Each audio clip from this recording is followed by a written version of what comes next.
What's up, you guys? So I just got back from seeing the latest Blumhouse thriller movie, Drop. I actually got the chance to see the first 5 minutes of this movie, which it really isn't a lot, but is a lot within the movie. And the trailer for this film back in November or October when I went to Comic-Con for Blumfest. They showed us this movie called The Drop. Actually, I kind of like the concept. Yeah, that was really cool. Finally getting to see this movie in theaters. I never really wanted to, I was never really ecstatic to see this, but it was on my list because I am a big Blumhouse fan. Even though most of their movies nowadays aren't as great as they were, I was pretty decently, I guess, excited for it, not really expecting too much. So here's my non-spoiler review for Drop. We'll get into spoilers at the end, with, obviously, there's going to be timestamps in the description as always. Let's get into it.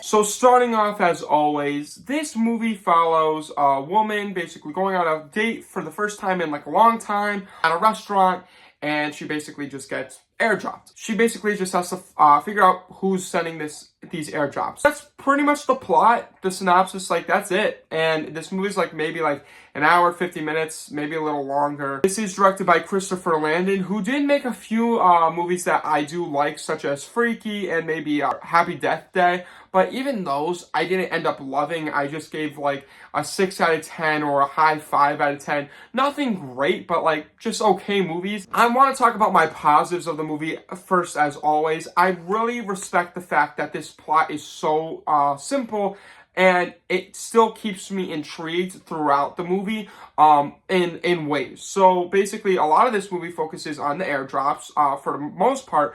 And then there's a lot of it where it reaches into text messages, which can go really bad for a lot of people, such as Unfriended. That movie was kind of boring because there was a lot of text messages and no one really liked that.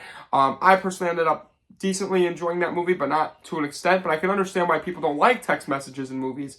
And a lot of this is reading text messages. However, I do like the way that they incorporated that with the visuals. And I think that's one of the best parts of the movie, is the visual effects, the cinematography, and the production design. This restaurant is beautiful. And even Christopher Landon said that he wanted the restaurant to play a character within the film. So I really respected that, how each room has its own symbolism.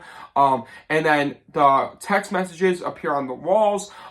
There's one scene in particular where our main character Violet is sitting in a bathroom stall watching the phone, the security cameras, and they're kind of just all around her. I thought that was pretty intriguing, pretty fun. I really thought the visual effects and the cinematography, color scale, lighting, all very well. Everything that a movie goes behind the scenes besides plot, very decent. As far as acting goes, I don't really think there's any major stars within performance. I think that obviously the main character Violet is probably our shining star. The date in the movie, I completely forget his name.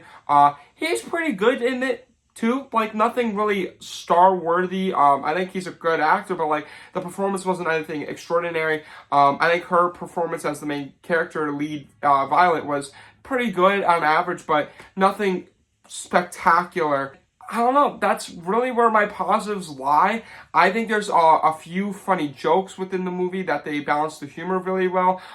There's one joke in particular with, obviously, she has a son named Toby. And Toby, I gotta be honest, Toby is a sweetheart. He's probably the cutest child I've ever seen on TV, on any movie. Whenever Toby was in danger with getting kidnapped or anything, my heart sank. I was like, please don't hurt this child. There's a joke in here that someone tries to hit on Violet, and Violet goes, oh, do you know Baby Shark on piano? And the guy later on in the movie plays Baby Shark in classical form. That was my chicken jockey moment. I think that's one of the funniest things I've ever seen. I was busting out laughing. But yeah, that's really where my positives end. And I gotta go into my negatives, I think. My main negative with this film, it's gotta be the runtime, man. I know a movie on average is an hour and 30 minutes, roughly. That's how it used to be. Now it's a 2 hour, 30-minute films, usually. This movie just feels like a Black Mirror episode. It feels like the first 2/3 of that movie are so just repetitive, I felt like, and just spread so thin. And then you get to the climax, and the climax is very fun. When you find out who's been airdropping, when you see all the things that happen, and then it just immediately kind of ends.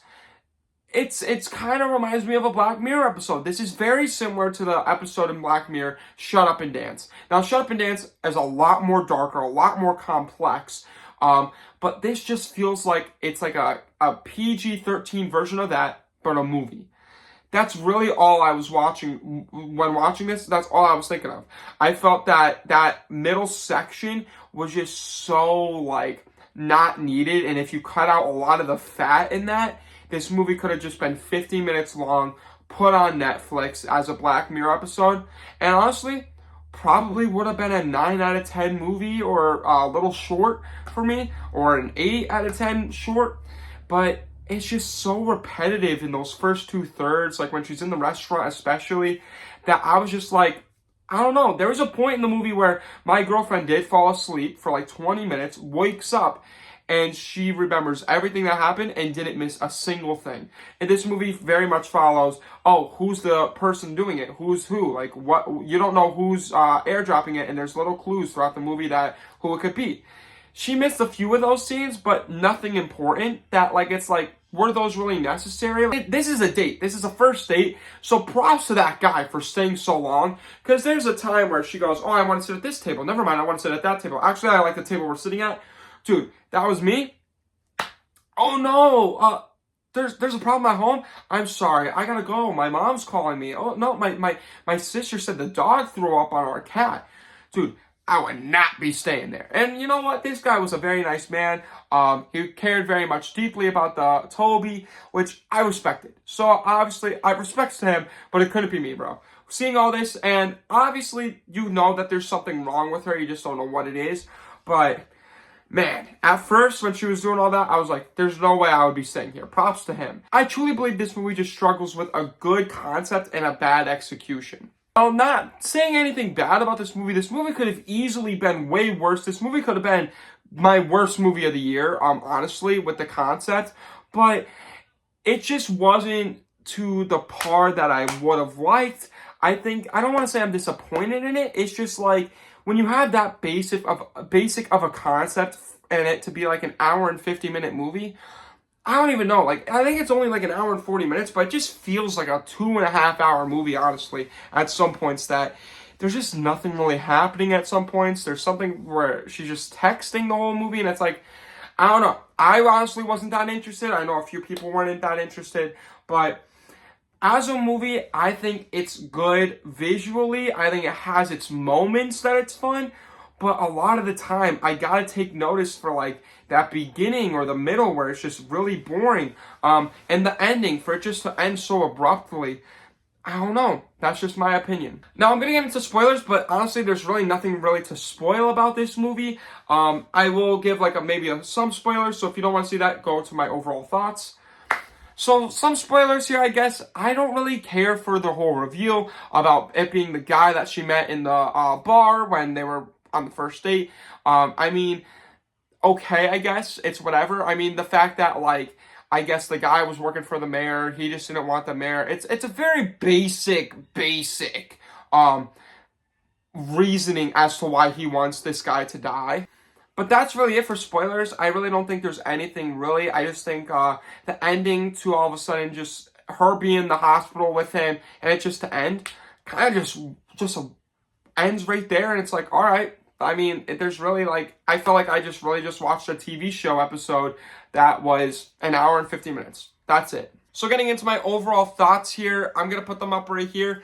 Overall, I'm going to give this movie like a 55 out of 100. Nothing really spectacular about it. Nothing terrible, though. I think it's the lowest 6 out of 10 movie that I've seen. It's just a very basic movie. Nothing really. And honestly, I'm probably going to forget about it by next week.